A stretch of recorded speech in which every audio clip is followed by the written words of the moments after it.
Արդյոք այս ընդրություններեն յետ այդ երախտիկի օրեր պիտի կան, որ մենք ի վերջո ցերկի դանք եւ մեր երկիրը գառուցենք։ Այսօր եթե փոքր վեճմ ունենաս, որևէ դեղ, եթե թիմացինը քու մեջը դարադեսակ, դարբեր մտայնություն մտեսնի, չի վարանիր քեզ իքսե թուրքես, թուրքի կորձակալ ես։ Այս ադելավար մտնոլորտը մեզի ուր կրնատան։ Մենք կարող ենք 100 տարի, 1000 տարի թուրքերին ատել։ Ինչ է դա մեզ տալու։ Ոչ մի բան։ Մենք պետք է սիրենք մեր երկիրը։ Չի կարելի ընտրակաշարքով ձայն տալ, ընտրել մի մարդու, որ աշխատելու է հետագայում քո երկրի դեմ, քո երկիրը սարքելու է խամաչիկ եւ քեզ համարել հայրենասեր։ Դու պետք է քո երկիրը սիրես, ոչ թե ատես ուրիշներին։ Իշխանությունը պետք է լինի զգոն։ Մենք չպետք է վերադառնանք անցյալ, մենք չպետք է վերադառնանք այն ընտրական գործընթացների մեջ, երբ մենք ընտրություն չենք ունեցել, երբ մենք գնում ենք քվեաթերթիկը գցում ենք, բայց մեր փոխարեն որոշում էր իշխանությունը, թե ով է ընտրվելու։ Ինձ համար շատ մեծ խնդիր է, եթե այս անգամ կարևոր չէ ով կլինի դա։ Կկարողանան ընտրակաշարք բաժանել եւ մարդկանց ուղղակի գնել։ Սա մեզ համար ամոթ է։ Դրանից լավը մենք այս պահին չունենք։ Իրական Հայաստան, որը կառուցվում է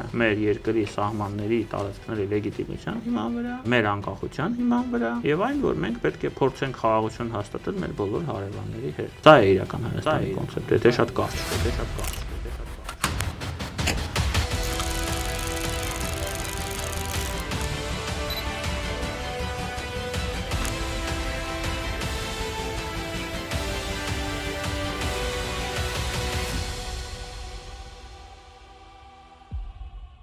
Բարև ձեզ Արևելքի Արտակով, ես Սակո Արյանն եմ, կշարունակենք անգերտ զրույցներու մեր շարքը, այսօր մեր հյուրը Դավիթ Ստեփանյանն է, քաղաքական վերլուծաբան, բարի եկած, պարոն Ստեփանյան, ուրախ եմ այս առաջին առիթի համար։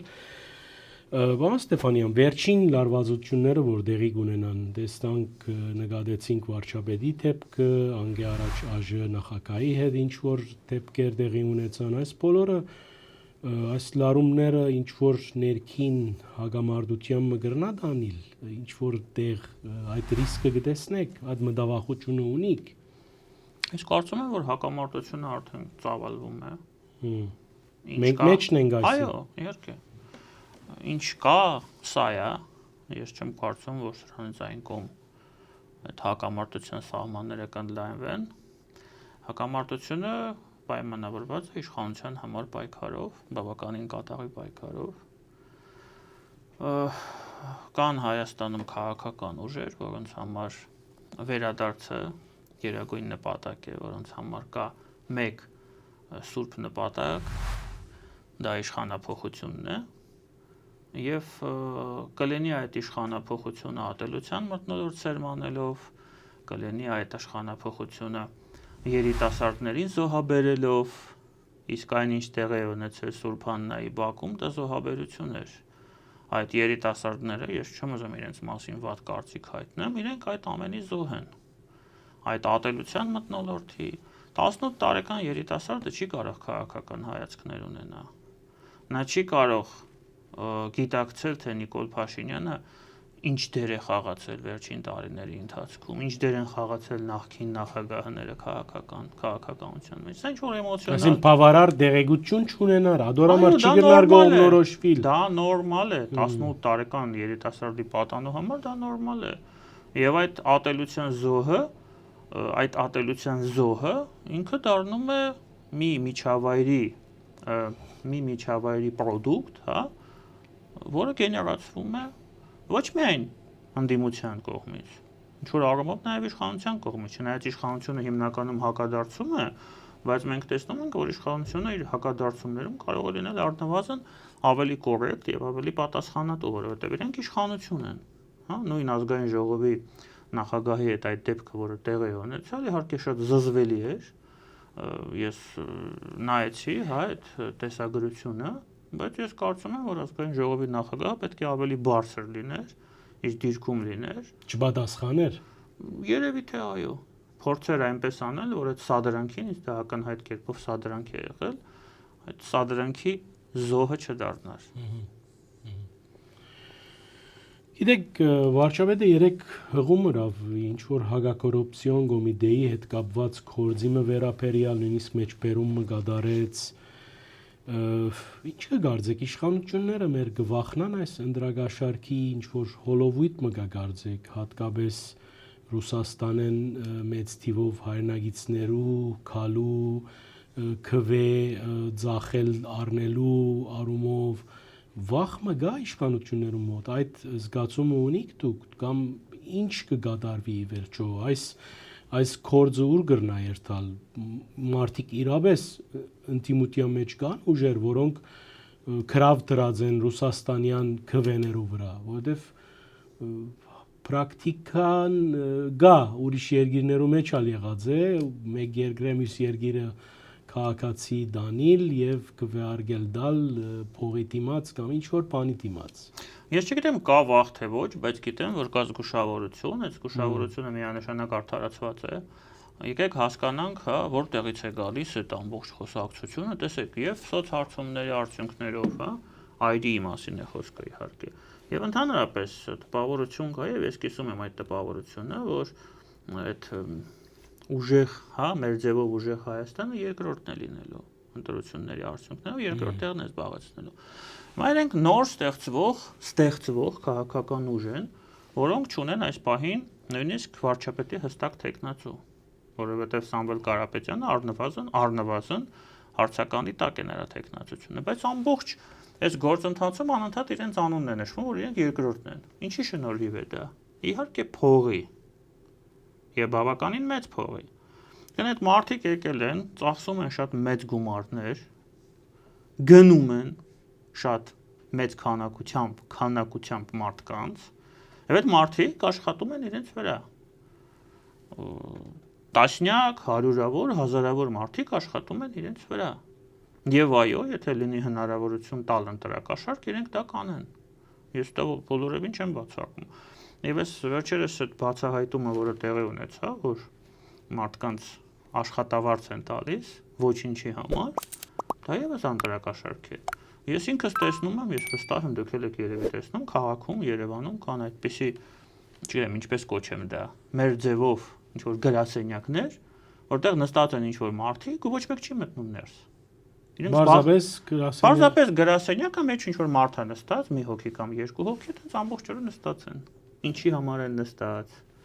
Ինչով են զբաղված։ Բարձ չէ, բայց ինչի համար։ Ուրեմն ասեմ, որ այդտեղ ոչ մեկ չի գնում։ Մարդկանց հոսք չկա, ոչ մեկին իրենց գործը չի նկատվում։ Ես չեմ տեսել, ես միշտ անցնելուց ուշադրություն եմ։ Ես չեմ տեսել, որ մեկը դուռը բացի ու դեռևս գանուխ է հիմա։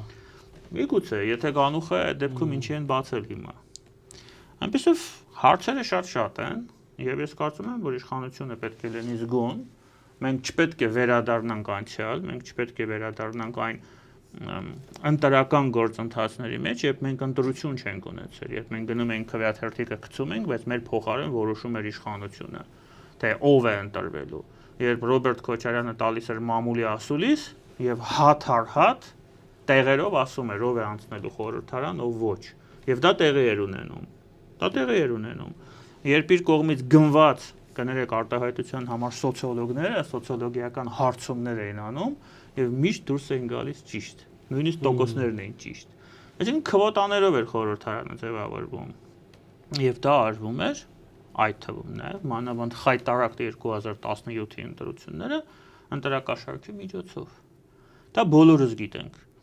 Եվ ինձ համար շատ մեծ խնդիր է, եթե այս անգամ կարևոր չէ ով կլինի դա կկարողանան ընտրակաշառք բաժանել եւ մարդկանց ուղղակի գնել։ Սա մեզ համար ամոթ է։ Մենք վերջո ազգ ենք, մենք մարդ ենք, մենք պետք է մեր արժանապատվությունը բարձր պահենք եւ չվաճառվենք։ Պետք է գնանք ընտրությունների եւ մեր ձայնը տանք այն քաղաքական ուժին, որոնք մենք ուզում ենք, մեր ցանկությամբ։ Այլ ոչ թե X գումարի դիմաց կամ աշխատանքի դիմաց, որտեղ դու նստած ես ամբողջ օրը ու ոչինչով զբաղված չես։ Ես այդպես եմ դիտարկում այս իրավիճակը։ Գիտեք, այս ուղղությամբ նաև եվրոպական որոշակի նշաններ մենք նկատեցինք, այն իմաստով, որ մենք կրնանք հայտնվել հիբրիդային պատերազմի ենթախորքում եւ դարբեր հարթակները նաև լսեցինք Սամվել Կարապետյանի ուժը չգրանցելու այդ վարգածներում մասին այդ մեկը աշխատող է Մոլդովայի օրինակով կամ ադոր անհրաժեշտությունը կտեսնեք դուք անձնապես նախ մենք վաղուց ենք հայտնվել հիբրիդային պատերազմի շրջանակներում դա նոր բան չէ Եվ այդ հիբրիդային պատերազմը վարվում է Հայաստանի դեմ ոչ միայն Ռուսաստանի կողմից, տարբեր երկրների կողմից է վարվում։ Առնվազն 3-4 երկիր կա, որոնք մեր դեմ վարում են հիբրիդային պատերազմ։ Ուղղակի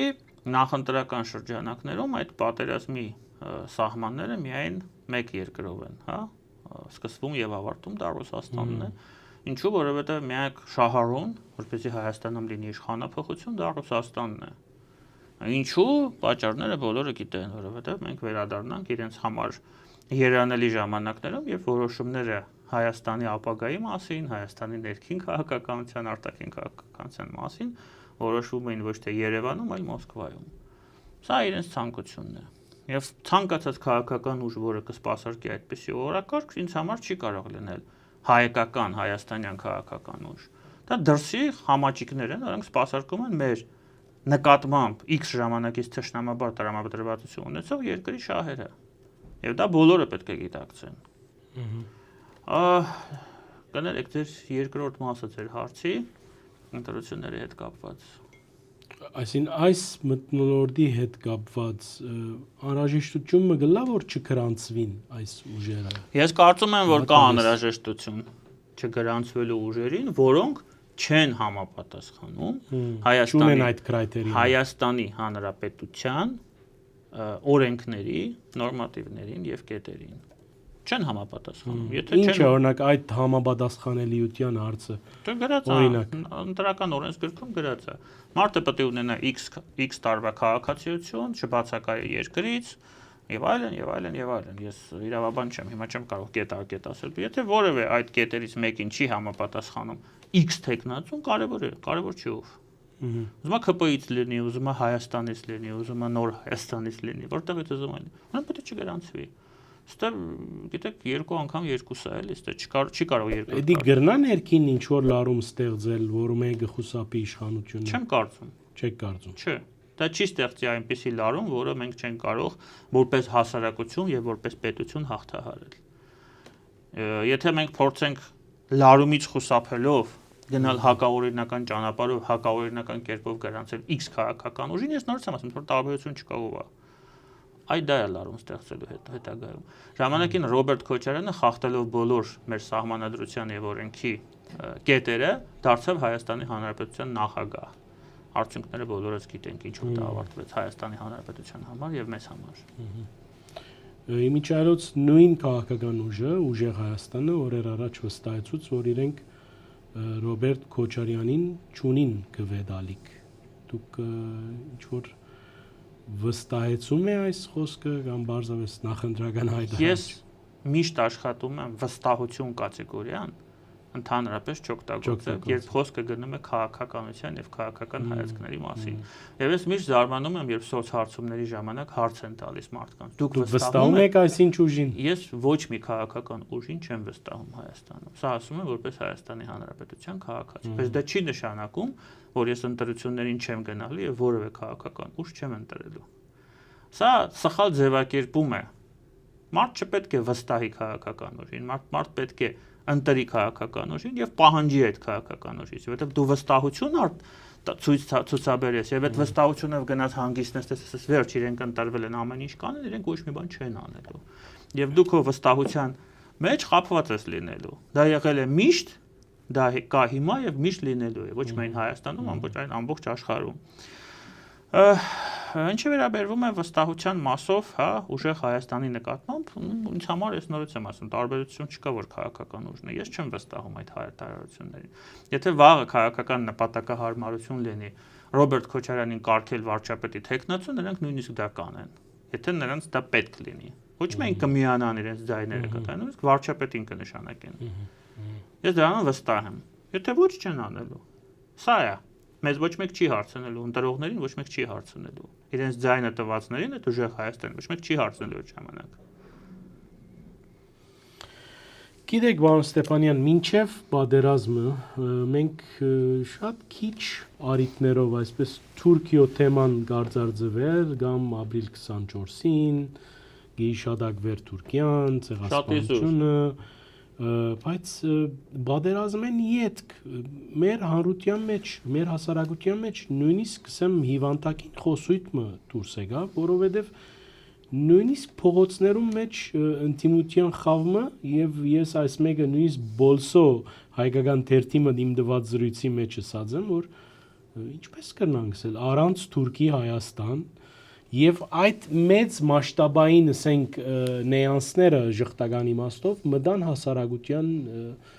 մտածելակերպի մեջ այսօր եթե փոքր վեճ ունենաս որևէ դեղ Հայաստանի որևէ հանրախանութի կամ փողոցի վրա եթե թիմացինը քու մեջը դարադեսակ դարբեր մտայնություն մտեսնի չի վարանիր քեզ իքսե տուն թուրք ես թուրքի կորձակալ ես այս ադելավար մտնոլորտը մեզի ուր կրնա տանել ոչ մի լավ տեղ ես որքանով ես հասկանում եմ այդպիսի մարդիկ որոնք այդ թուրք բառը աճուծախ օգտագործում են եւ իրենց քաղաքական օպոնենտներին ուղակի փողոցում հայտնված ինչ որ մարդու որոնց չգիտես ինչու ընկալում են որպես տշնամի անվանում են թուրք, հա, իրենք դրանով ուզում են ցույց տալ, որ իրենք հայրենասեր են, հա, բայց հայրենասիրությունը ատելությամբ չի դրսևորվում, հայրենասիրությունը դրսևորվում է քո հայրենիքը սիրելով, դու պետք է սիրես քո հայրենիքը, ոչ թե ատես ուրիշներին, որքան էլ դու ուրիշներին ատես, դա չի փոխելու քո հետագա ճակատագիրը, մենք միշտ ադրբեջանցիներին եւ թուրքերին ատել ենք, բայց նրանց չի խանգարել 20 թվականին մեր գլխին խաղալ այն չար կատակը, որոնք նրանք խաղացին։ Հիմա մենք կարող ենք 100 տարի, 1000 տարի թուրքերին ատել։ Ինչ է դա մեզ տալու։ Ոչ մի բան։ Մենք պետք է սիրենք մերը, մեր երկիրը։ Երբ փողոցում ինչ որ մեկը աղբը թափում է, ինքը հայրենասեր չի։ Չի կարելի աղբը թափել փողոցում, ես շատ պրիմիտիվ բան եմ սկսում։ Եվ սիրել քո հայրենիքը։ Չի կարելի ընտրակաշարքով ձայն տալ, ընտրել մի մարդու, որ աշխատելու է հետագայում քո երկրի դեմ, քո երկիրը սարքելու է խամաչիկ եւ քեզ համարել հայրենասեր։ Եվ այդ ամենը չի կարելի քողարկել թուրքերին ձևական ատելությամբ։ Իսկ այդ ատելությունը հիմնականում ձևական է։ Ես դա պնդում եմ։ Շատերի մոտ, շատերը իրոք ատում են թուրքերին, բան չունեմ ասելու, բայց շատերը ձևական են դա անում, որովհետև իրենց թվում է, որ այդպիսով իրենք հաստատվում են իրենց հայրենասիրական մղումները։ Դա այդպես չի։ Դու պետք է քո երկիրը սիրես, ոչ թե ատես ուրիշներին։ Այդ ատելությունը կա երկու անիմաստ զգացմունքները մարդկային։ Առաջինը դա նախանձն է, ինչը մեզ ցավոք բնորոշ է։ Ոչ վերջին։ Մեր էթնոսի մեջ։ Այո, ընդհանրապես մարդկանց եւ մեր էթնոսի։ Եվ երկրորդը դա ատելությունն է։ Մենք մեկ փողոցում իրար այնպես ենք ատում, ինչ որ մի հատ ստից բանի համար, որ ինձ մոտ նույնիսկ այսպեսի բաներ եմ ես լսել, ասում են, եղբայր, ինչ ես այդպես վրեսնորում, ես հո թուրք չեմ։ Հա։ Մի խոսքով, սա հերթական աղավաղված պատկերացումն է իրականության մասին, որը կա մեր հասարակությունում, եւ դա նոր բան չէ, դա տասնյակ տարիների պրոպագանդայի արդյունք է։ Պրոպագանդա, որը տարվել է պետական մակարդակով, որի ետևում կանգնած են եղել դրսի ուժերը առաջին հերթին Ռուսաստանը։ Եվ այսօր ունենք այն, ինչ ունենք։ Խորքի մեջ կհամաձայնի կեդս, որ քաղաքական ուժերուն պետք է այս ադելությունը, իրենք կկործածեն եւ ընդդիմությունը եւ իշխանությունը այս ադելությունը կփորձեն միավորի վերածել։ Կա այդպիսի բան, որը ինքը վտանգավոր խաղ է շատ։ Չէ, ատելությունը ինքն իրենով վտանգավոր է, բայց ես չեմ կարծում, որ այն էֆեկտիվ է։ Ատելությունը չի կարող բերել լինել էֆեկտիվ, որովհետեւ ատելությունը կուրացնում է։ Մեզ մոտ քաղաքական ուժերը շատ դեպքերում կույր են։ Իրենց գործողություններից դատեք։ Այսինքն շատ դեպքերում բոլորը գնում են ընտրությունների, իրար ատելով։ Եվ չեն մտածում վերջնարդյունքը ինչ է լինելու այդ ընտրությունների, ում է դա ձեռնտու, ում համար են իրենք դա անում։ Միշտ հարցերը չէ առաջանում հասարակության ներսում, եւ իրենք իրար են մեղադրում, ասում են դուք իշխանության օրակարգն եք սպասարկում։ Չէ՞ որ այդ ատելությունն է սպասարկում այդ իշխանության օրակարգը։ Իրենք ատում են իշխանության, բայց իրար են ատում։ Միևնույն ժամանակ, դուք ասում եք ատելությունը որպես, հա, շարժող գործոն, իսկ ես ասում եմ դա խանգարող գործոն է։ Դա խանգարող գործոն է։ Ատելությունը քաղաքականության մեջ տեղ չպետք է ունենա։ Դա իրացիոնալ է։ Եթե դուք ասում եք քաղաքական նպատակահարմարությունից ելնելով, ինքը իրացիոնալ զգացում է։ Եվ այդ ատելությունը, որը կուրացնում է բոլորին, բերում է այնպիսի դեպքերին, որոնք եղել են 2 օր առաջ Սուրբ Հաննա եկեղեցում։ Այդ խայտարակությունը, որոնք եղել են Ալեն Սիմոնյանի վրա հարձակման ժամանակ ազգային ժողովի նախագահի, ինչ որ մարդ դուրս է գալիս, սկսում է ինչ որ ատելությամբ, ինչ որ խոսքեր արտասան։ Հաշվի արտարի։ Այո, իհարկե։ Դուք չեք տեսնում մեր հասարակությունում ինչ է կատարում։ Մարդիկ կան մտնում են ինչ որ կոմենտներում են գրում, ես միշտ կարդում եմ, ինձ հետաքրքիր է մարդիկ ինչ են մտածում։ Ֆեյքերը հիմնականում։ Կարևոր չի, դե ֆեյքերն էլ չէ մարդիկ վերջը։ Ճիշտ է, փողով են աշխատում, բայց այնուամենայնիվ մարդիկ են կներեք արտահայտության համար։ Հիմա այդ մարդիկ գրում են, այ վաղը դուք ձեր հալը կտեսնեք, երբ իշխանափոխություն լինի։ Սա ինչ է։ Սա ատելություն չի։ Սա սպառնալիք չի։ Այսինքն իրենք նախապես մեզ ասում են դուք բոլորդ, ովքեր չեք ուզում, որ լինի իշխանափոխություն, արյունով, հեղաշրջումով, Ցեզի ցույց կտանք։ Մենք ձեզ վաղը ցույց կտանք, երբ որ մենք դառնանք իշխանություն։ Դուք չեք ուզում, որ Ռուսաստանը այստեղ իշխի, դուք ուզում եք, որ Հայաստանը անկախ լինի։ Մենք ձեզ ցույց կտանք, երբ Ռուսաստանը եկավ եւ սկսեց իշխել։ Այն օրենքի վերջի մնացորդները, երբ որ մենք ջախջախենք, թափենք մի կողմ, վերադառնանք այն երանելի իրենց համար ժամանակներին, որ զուգարաններում մարդ են սպանում։ Այ մենք ձեզ էլ կսպանենք զուգար, մենք ձեր բերանները կփակենք ու դուք այլևս չեք կարող խոսել։ Իրենք մտածում են, որ իրենք իմ նման մարդկանց դրանով վախեցնում են։ Թող վախեցնեն։ Ոչ մեկ չի կարող իմ բերանը փակել։ Ես ասելու եմ այն, ինչ մտածում եմ։ Ես դա ասել եմ Սերժ Սարգսյանի իշխանության տարիներին, ես դա ասելու եմ հիմա, եւ դա ասելու եմ վաղը։ Գիտեք, պարոն Ստեփանյան, մենք ծանր պատերազմի անցանք եւ մեզ համար միշտ օրինակ տված են, նույնիսկ Լիբանանի մեջ որ ես գաբրեի, արաբները գսեին հայերուն մի մոդենակ, երբ որ հայերը վտանգվին, կմիավորվին։ Մեր բարակային Հայաստանի մեջ չաշխատեցավ դի եւ այդ փեգորվիլը դարանչադվիլը եւ թշնամանալը ուղագի դարածվեցավ սպիրկով մեկ։ Արդյոք այս ընդրություններեն իդ այդ երախտիկի օրեր պիտի կան, որ մենք ի վերջո ցերկ-ցերկի դանք եւ մեր երկիրը գառուցենք, հասկացանք պատերազմը ձանրեր, Արցախ կորսնցուցինք, հայաթափություն տեղի ունեցավ, մեր սահմանները վտանգվեցան, բայց հիմա մենք նոր փուլի մեջ ենք, հակառակ որ մարդիկ ծեր գառնեն, գիտեք, խաղաղության օրագարկը նույնիսկ կհեքնեն, կձաղրեն, չնայած մեր շուրջ հիմա էլ պատերազմ է, այս բաղում պատերազմ ընտանա,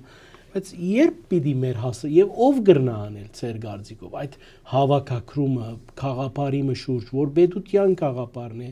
Հայաստանի խաղապարն է, ժողովրդավար, գա այդ փաղատրիչը, այդ համեմունքը գա ծեր գարձիկով։ Ես չգիտեմ Լիբանանում ինչպես է եղել, ես այդպեսի դեպքեր չեմ տեսել։ Չեք հիշում։ Չեմ հիշում իմ կյանքում, որ հայերը միանան ինչ որ մեկի։ Ինչե՞ հիմա կշարունակվի այդ միասնությունը։ Շատ հետաքրքիր է։ Այո, հակառակ Հայաստանի հետ որոշ կուսակցություններու Ես շատ ուրախ եմ, որ այդպիսի օջախներ ունենք մենք մեր Սփյուռքում, բայց ես դա չեմ տեսել իմ կյանքով երբեք։ Ես առնվազն ինչ տեսել եմ ներ հայաստանյան դիսկուրսում, երբ մի քանի հոգով կամ մի քանի տասնյակ հոգով միանում են, որ մի հոգու ծեծ են փողոցում, հայը հային։ Դա ես տեսել եմ։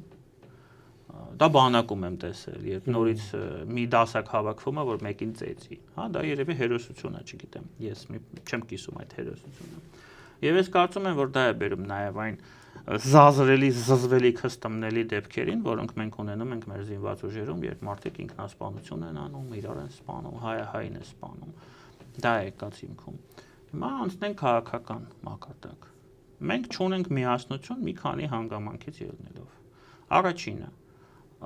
ժամանակին կար չէ այդպիսի կարգախոս քաղաքական, բաժանիր եւ տիրիր։ Ցավոք, շատ հայտնի խոսք է։ Այո, դա ուղղակի խոսք չի, դա իրողություն է։ Շատ իշխանություններ Հայաստանում եւ այս իշխանությունը նույնպես, հա, թող ոչ մեկ չմտածի, որ այստեղ եկել եմ Նիկոլ Փաշինյանի դատապաշտպանի դերում, դա օգտագործում է։ Դա օգտագործում է եւ ընդդիմությունը, պրոռուսական ընդդիմություն։ Նրանք բաժանում են, որպեսզի տիրեն։ Շատ դժվար է կառավարել մի հասարակություն, որը միատար է, որը կոնսոլիդացված է։ Եվ երկրորդ պատճառը, չկա գաղափար։ Ինչը պետք է կոնսոլիդացնի մարդկանց առաջին հերթին։ Գաղափարը։ Մենք շատ փոքր ժողովուրդ ենք, նույնիսկ ազգ չենք, որպեսզի ես խոսեմ գաղափարախոսությունից։ Ես միշտ ասում եմ, գոնե գաղափար պետք է ունենանք։ Մենք ունենք այդ գաղափարը, չունենք։ Այսինքն, եթե մենք չունենք այդ գաղափարը, ապա ինչի շուրջ պետք է կոնսոլիդացվեն մարդիկ։ Մեր ժողովուրդը ինչի շուրջ պետք է կոնսոլիդացվի։ Սա քաղաքական գիծ է։ Հիմա քաղաքացիական պայմանագիրը բերել է իրական Հայաստանի կոնցեպտը։ Չգիտեմ որքանով է դա հաջող, որքանով է անհաջող, բայց սրանից լավը մենք այս պահին չունենք։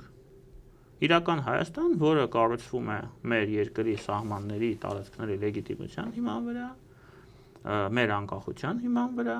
եւ այն, որ մենք պետք է փորձենք խաղաղություն հաստատել մեր բոլոր հարևանների հետ։ Սա է իրական Հայաստանի կոնցեպտը, եթե շատ կարճ։ Կա նաեւ այլ ուղղություններ։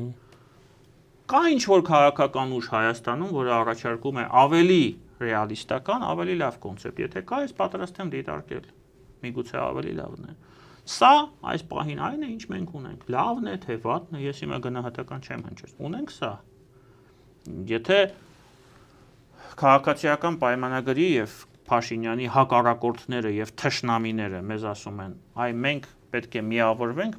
իրենք ինչ են ասում, մեկ հարցի շուրջ, իշխանափոխություն։ Ես չեմ ուզում։ Հետո չեն ասում։ Ես չեմ ուզում միանամ իշխանափոխության հարցի շուրջ, ասենք իշխանափոխություն անեմ եւ չիմանամ վաղը ինձ ինչ է սպասում։ Լավ, կարող է միանամ, բայց իմանամ ինչա, չէ, գլխից գալիքը։ Ես չգիտեմ ինչ է ինձ գլխից գալի։ Հիմա այս մարդիկ ասում են, մենք սա ենք առաջարկում, ճանապարհ են նշմարում, չէ՞։ Դա էլ է դեռ հարց կլինի թե ոչ, բայց գոնե ասում են սա է մեր կոնցեպտը։ Ես սկզբունքորեն դեմ չեմ այդ կոնցեպտին։ Եթե լավ աշխատի։ Եթե լավ աշխատի, եթե նրանք հետևողական լինեն, ես դեմ չեմ։ Բայց այս կողմը ինչ է առաջարկում։ 0 իշխանափոխություն։ Մենք 96 թվականից մեր բոլոր քաղաքական շարժումների հիմքում եղած է եղել դա իշխանափոխություն։ Լևոն Տեր-Պետրոսյանին փոխենք, Քոչարյանին փոխենք, Սարգսյանին փոխենք, հիմա առանց Սերժի Հայաստան, առանց Քոչարյանի Հայաստան, առանց Լևոնի Հայաստան։ Եվ ուր ենք հասել, ինչ ենք ստացել։ Դա այդպես չեն կառուցում քաղաքականություն։ Իմ համար սա որևէ կերպով չի կարող լինել համոզիչ։ Եվ ես կարծում եմ Հայաստանի ցանկացած հանրապետության քաղաքացի պետք է դա գիտակցի։ Ինչ եք առաջարկում։ Բերեք դրեք դեմները։ Ինչու չեն արտահայտվիր, որովհետև այլընտրանք չունի խաղաղությունը եւ եթե իրենք ասեն մենք ալ խաղաղություն կուզենք, քաղաքացին ինչ պիտի ասե։ Պիտի ասե արդեն Նիկոլը այդ օրինակիցով այդ հիմունքով դուք ինչ պիտի փոխեք։ Դե իրենք հիմա ասում են մենք էլ ենք խաղաղություն ուզում, բայց արժանապատիվ խաղաղություն, երաշխավորներ են ինչ որ պահանջում, այսինքն օդ, հա, պոպուլիստական հայտարարություններ, որովհետև ինչ է նշանակում արժանապատիվ խաղաղություն մի ժողովրդի համար, որը պատերազմում պարտվել է։ Մենք հասկանում ենք, չէ, որ այո, դա շատ դժվար գործընթաց է։ Ես միշտ ցանկացել եմ եւ տեսել եմ Արցախը հարյուրավոր հարցազրույցներ կա, որտեղ դա ասել եմ, որպես իմ հայրենիքի մաս։ Ինձ համար չի եղել անկախ Արցախ, Լեռնային Ղարաբաղի Հանրապետություն, այդ լղիմ հիմարությունները լղիմ էլ չի եղել։ Եղել է Հայաստանի մաս, մեր մարզերից մեկը։ Ես տենց եմ դիտարկել։ Դե հիմա մեր կարճ խելքի պատճառով կորցրել ենք այդ մարզը։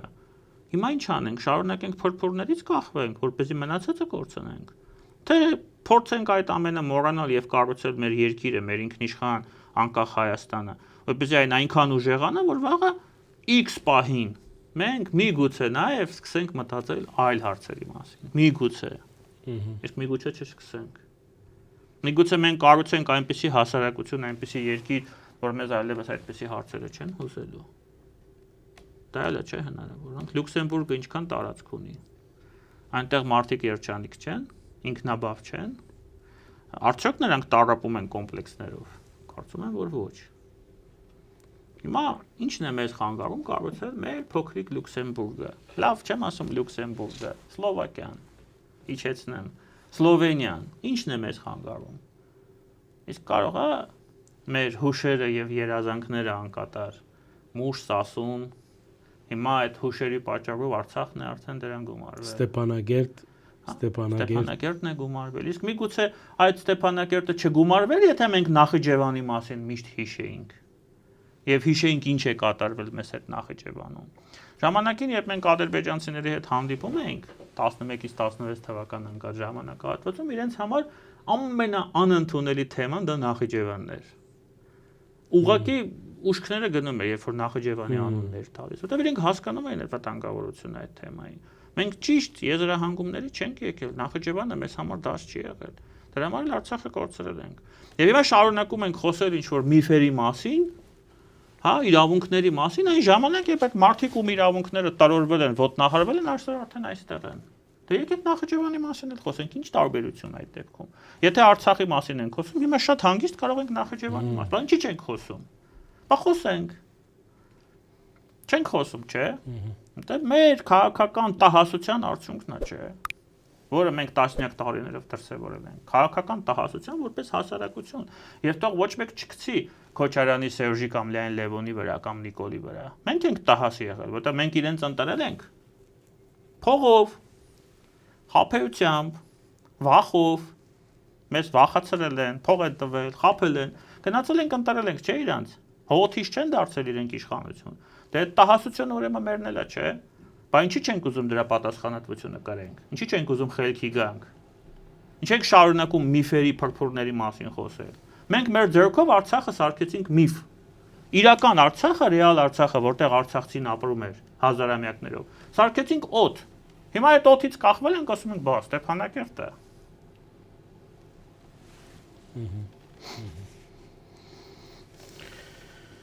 Եթե բրիսմագը փանանք, գիտեք, մեր օրերուն ես առնվազն 5 պատերազմի մասին գրած եմ, բայց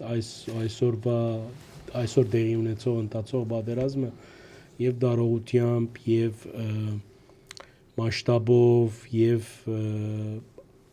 փաթրադոմսով դարբեր է եւ շատ ավելի վտանգավոր է այս Պոլին ես պիտի չարցնեի պատերազմի ընթացքի մասին ցեզի, այլ նաև գուզեի իմանալ մենք ինչքանով վտանգված ենք, պարոն Ստեփանյան։ Մեր հարևանն է Իրանը եւ մեր նոր գործագիծն է Միացյալ Նահանգները, մենք չադակով ենք անշուշտ Իսրայելի հետ հարաբերություններ մշակելու, այսպես մենք բարդ իրավիճակի մեջ ենք եւ ինչպես կգնահատեք Հայաստանի իշխանություններուն վարկը այս դակնաբին առընթեր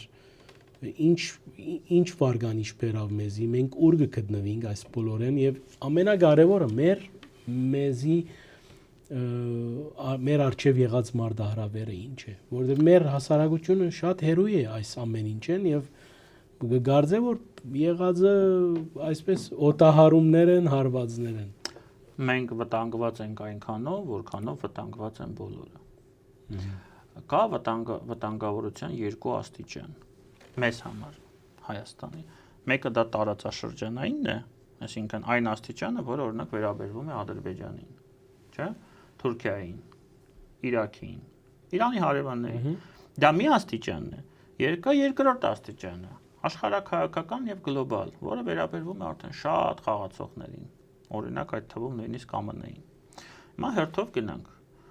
Տարածաշրջանայինը հետևյալն է, որ Իրանում ես այդ մասին վաղուց եմ խոսել, մինչև 20 թվականի պատերազմն եմ խոսել, հիմա նույն բանն եմ ասել, ոչ մի բան չի փոխվել։ Ես պնդել եմ եւ շարունակում եմ պնդել, որ եթե Աստված ոչ արածցե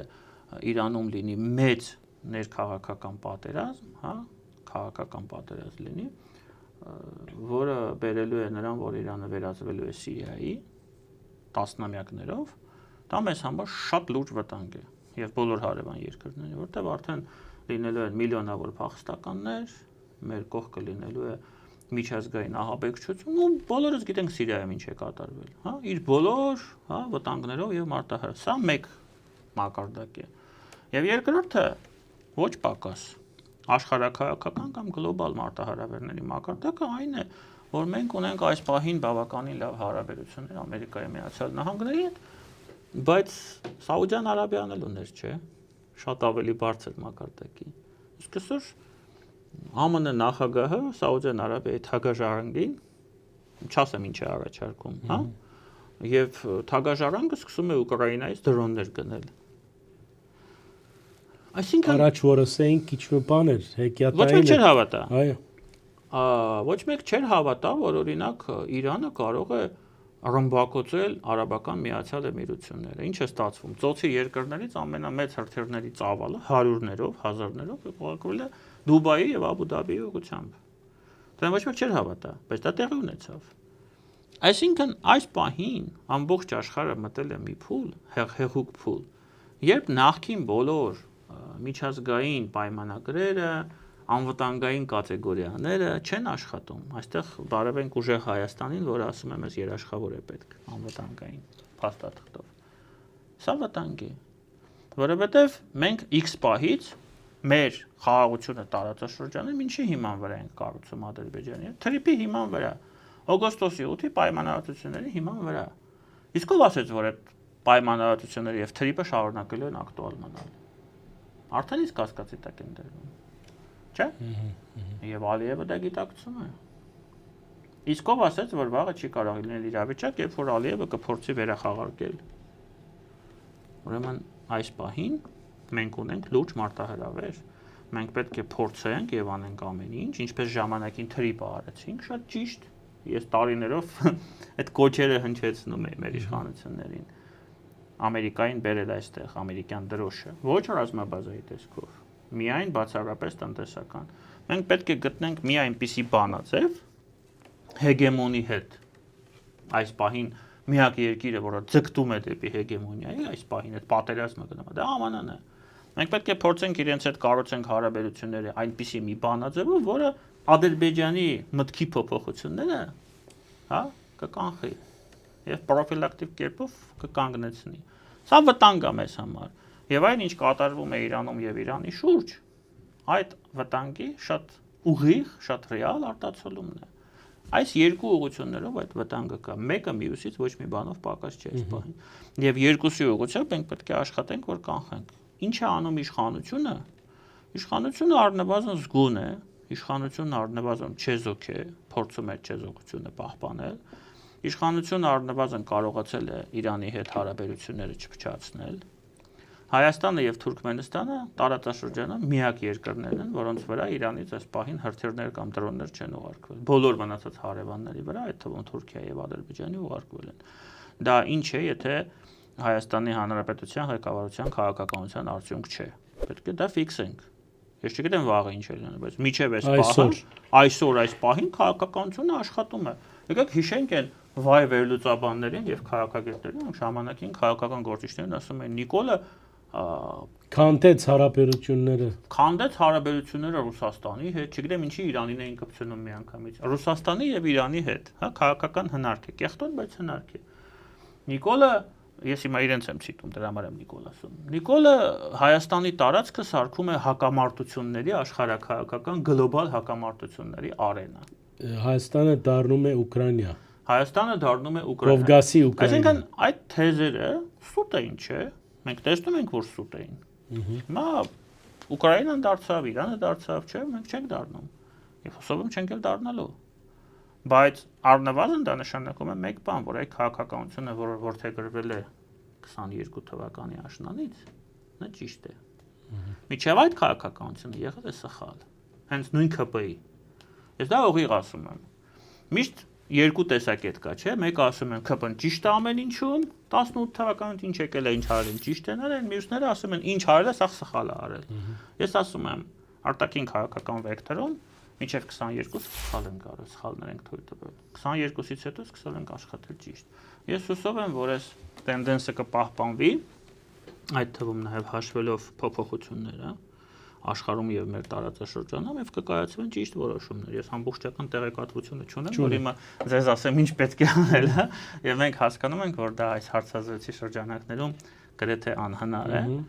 բայց մոտավորապես սա է, ինչ մենք ունենք։ Ճանապարհը սա է եւ ես կարծում եմ, որ այս պահին գնում ենք ճիշտ ճանապարհով։ Իմ վերջին հարցը, պարոն Ստեփանյան, վարչապետը պիտի մեկնի Մոսկվա, շատ խոսակցություններ կան, տեղի մամուլը անընդհատ երթա դիլն է, այսն է, այնն է, բայց կա նաև երկաթգիծի պատմությունը, դա ինչքանով ձեր կարծիքով այդ օրագարկի շրջանակներում կլինի, մանավանդ որ հայկական կողմի առաջարկով է, որ Փաշինյան պիտի մեկնի Ռուսաստան, առնվազն այդպես հայտարարվեցավ, ինչ սպասենք, մտավախություններ ունիք, թե ընդհանրապես սովորական այցմն է, որ դա ընդդիմության կողմ է գրնա ուրջացվիլ, կամ նույնիսկ անոնց կողմ է, որոնք ինչ-որ տեղ վարչապետի քաղաքական գիծի մեջ կտեսնեն ինչ-որ ռուսներուն դուրք տալու մտադրություն, այսպես դավատրապանական անշուշտ։ Ես դավատրապանական տեսությունների կողմնակից չեմ եւ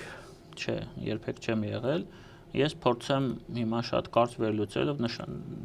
փորձել ներկայացնել իմ տեսակետը։ Ժամանակին մեր նախորդող նախագահները եւ վարչապետերը Փաշինյանին արել են ամեն ինչ, որպեսզի Փաշինյանը այսօր գնա Մոսկվա։ նրանք ստեղծել են այնպիսի կախվածություն տնտեսական Ռուսաստանից Հայաստանի դեպքում, մենք ուղղակի չենք կարող Ռուսաստանի հետ հաշվի չնստել, չենք կարող, անհնար է։ Ուզենք անգամ չենք կարող։ Մտածեք, նույնիսկ Իվանիշվիլյան Վրաստանը, հա, իրենք չեն շփվում ռուսների հետ, որտեղ այդ օրակարգը չունեն, կախվածությունը չունեն։ Իրենք երկրի ներսում չունեն լուրջ ակտիվներ, որոնք ռուսներինն են։ Կան ինչ-որ հիմնարկություններ, բայց դրանք ռազմավարական բնույթի չեն։ Հետևաբար պարոն Կոբախյանը ստիպված չէ գնալ Մոսկվա եւ փորձել Պուտինի հետ հարցեր։ Մենք ստիպված ենք, որովհետեւ նույն երկաթողին, որը դուք նշեցիք, ինքը այս պահին մի հատ ահավոր վիճակում գտնվող կառույց է, հա, բիզնես է, որը բիզնես չէ, որը թալանվում է տարիներով, որ երկաթգիծը 40 կիլոմետր եւ շարժակազմը 40 կիլոմետր արագությամբ է գնում այն դեպքում, երբ հարևան երկրներում 400 կիլոմետրով է արդեն գնում, հա։ Գիտեք, այս դեպքում չի կարող վարչապետը չգնալ Մոսկվա, այսինքն մեզ համար այդ երկաթգիծը Ռուսաստանից վերցնելը ռազմավարական խնդիր է։ Մեզ համար ռազմավարական խնդիր է երկրի հարավից ռուսներին դուրս հանելը։ Սյունիքից, Մեղրիից, այնտեղ ռուս չպետք է լինի։ Իրենք հիմա խանգարում են այնտեղ մեզ։ Իրենք ուզում են հիպատոսարան ունենան։ Իհարկե ուզում են, այսինքն սա խնդիրներ են, որոնք պետք է լուծվեն, եւ դա պետք է մեզ։ Հիմա ինչպես պետք է Փաշինյանը այդ խնդիրը լուծի, եթե Մոսկվա չի գնում։ Այսինքն Փաշինյանը գնում է Մոսկվա, որտեղ իրավիճակն է այդպեսին, իսկ այդ իրավիճակը Փաշինյանը չի ստեղծել։ Ինքը այդ հանգամանքների, եթե կարելի է այդպես ասել, զոհ է։ Ես այսպես եմ դիտարկում, այս համատեքստում եմ դիտարկում այս այցը, եւ դա մեր լավ կյանքից չէ։ Մենք ունենք խնդիրներ Ռուսաստանի հետ, որոնք պետք է լուծենք։ Եթե մենք դա չանենք, որևէ մեկը դա մեր փոխարեն չի անելու։ Այս պահին ես այդ երկու խնդիրն եմ տեսնում, բայց այդ խնդիրները տասնյակն են։ Սա խնդիրներ են, որոնք պետք է լուծվեն։ Իսկ այդ խնդիրները կարելի է լուծել միայն բանակցելով։ Եթե Փաշինյանի մոտ ստացվի երկաթգիծը կոնցեսիան խլել, պայմանագիրը խզել եւ փրկել այդ իրավիճակը հետ բերել, շատ լավ կլինի։ Ես անձամբ կարող եմ միայն ողջունել այդ գործընթացը, բայց ես անկեղծ եմ ձեզ ասում, ես չեմ պատկերացնում ինչպես դա նա կարող է այսօր անել, որտեղ Ռուսաստանի տրանսպորտի նախարարը երեք Փաշինյանը դեռ չգնացած հայտարարեց եւ դա պատահականություն չէ, որ Ռուսաստանը չի պատրաստվում կոնցեսիան որևէ մեկին վաճառի։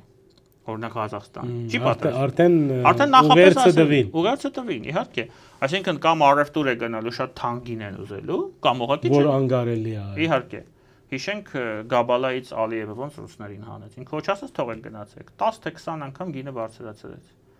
Իրենք ստիպած դուրս եկան։ Արդյոք այդ կլինի տրիպի մասնակցությունը Ռուսաստանին, Ռաքինը։ Տրիպի մասնակցությունը Ռուսաստանի մասնակցությունը Հայաստանը չէ, որ որոշում է։ Դա որոշում է Ամերիկայի Միացյալ Նահանգները։ Մենք այդ քաշը չունենք այդ հարցում։ Սա իրականությունն է, եւ մենք չպետք է դա որոշենք։ Ես չեմ կարծում, որ Ռուսաստանը, Ամերիկայի Միացյալ Նահանգները դրան կգնան։ Ամեն բարակայ, շնորհակալ եմ, անգեղծ զրույց էր, պարոն Ստեփանյան, մեր ակնթիրներուն հիշեցնեմ, որ հյուրս քաղաքական վերլուծաբան Դավիթ Ստեփանյանն էր, նաեւ ավարտին օրտորս ցեզի հետևիլ մեր տեսանյութերուն դարաձել մեր նյութերը այդպիսով խտանած գլակ հարկելի ակնթիրներ անգախ մամուլի մեր գործունեությունը բարին ընծես